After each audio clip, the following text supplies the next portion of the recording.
So I want to direct your attention to the right side of the board here. I started looking up average rates on debts in 2024. We're at the top of the year, so these numbers will likely change in 2025, no doubt. But nonetheless, it's really accurate. And if you don't agree, comment below and put the numbers that you think is more likely the case, okay?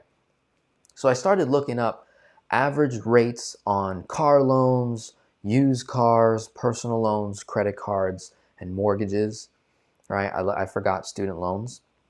But these are your common debts, all right? Focusing on this community. We now have 60 plus people in the house. I wanna hone in on you, right? So I'm taking general numbers here and now shrinking it down to just you, folks that are here watching and catching the replay. Right? According to Google and my research, the average car loan for a brand new car in 2024 was anywhere from as low as 6.7%. These numbers, right, are for people with fantastic credit. So you'd have great credit to get a car loan at 6.7%, and that's the general sense. I understand that there's definitely people watching that maybe got a car loan in 2024 for 0%, you know, or 3 or 4 or 5, right? I totally get it, but this is looking at the general sense, and obviously focusing now on you, the community. This is what I see. I'm typically seeing with my new clients and people that are submitting their numbers to me, I'm seeing more these interest rates, 6, 7, 8, 9 is what I'm seeing. 6 to 9% for new cars, and used vehicles I'm seeing 8, 9, 10, 11 plus.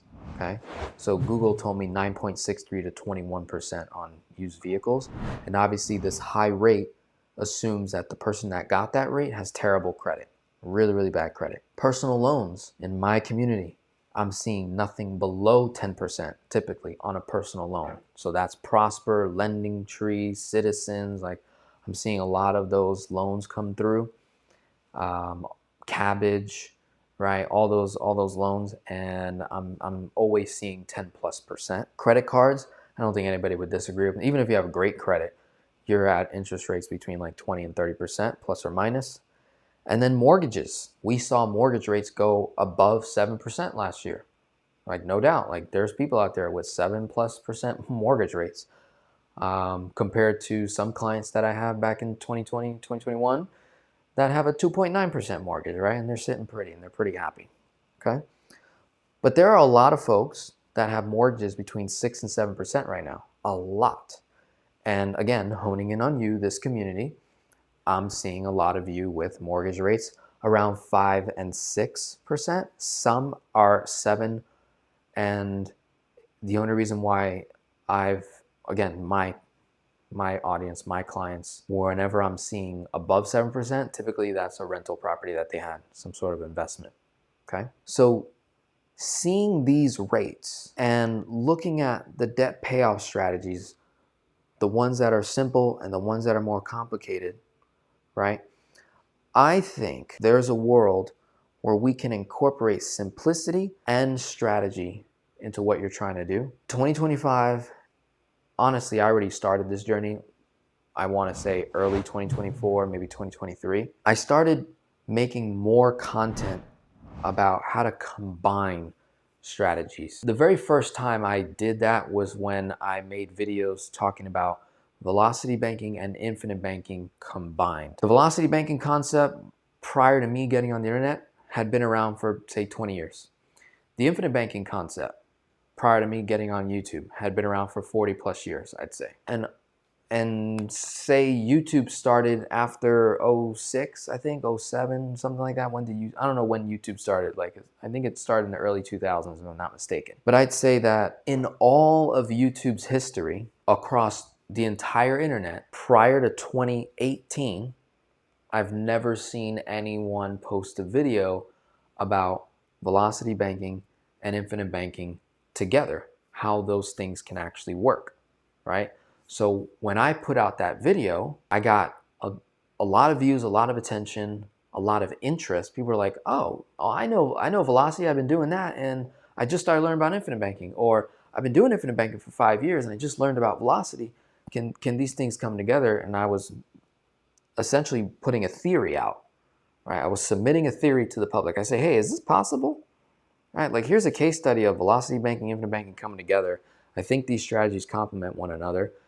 I think there's a lot of uniqueness in this. I think this needs to be tested. And so I went on that journey, testing it out for myself, with clients, and got a ton of results. That then led me to also make content that would reach out to the other side of people that may be against velocity banking or against infinite banking. Most of the content when talking about eliminating debt, whoever the educator is, typically they're focusing on one thing. They're like, do debt snowball and forget everything else. Or they're like, do velocity banking and forget everything else. Or they're like, do infinite banking and forget everything else. Right? It kind of like one way, right? And even if they say like they're not, most of the time they're still like zoned in onto that one path. Maybe there's a couple ways to get to that path, but there's still the one path, right? They don't incorporate other methods and how these things complement each other. So then I started making videos about velocity banking and debt snowball together, because I used to make videos saying velocity banking versus debt snowball, why you should do velocity banking over debt snowball, why velocity banking is better than debt snowball. So I used to make a lot of videos like that, sort of creating like a little bit of, combativeness, right? Competitive spirit. And then I was like, well, what would it look like if I'm working with a client that knows and understands debt snowball and they've been practicing it well? And what if, without abandoning those strategies and principles, that we actually use that to elevate velocity banking and use velocity banking to elevate debt snowball? Is there a way for those two to come together? And that's where a lot of my most recent case studies have been focused on that, which is, hey, instead of trying to compete and prove why this is better than that, couldn't you just combine it all together and get the best of all situations?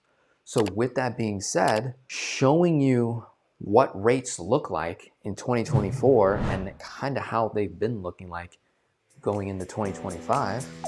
And then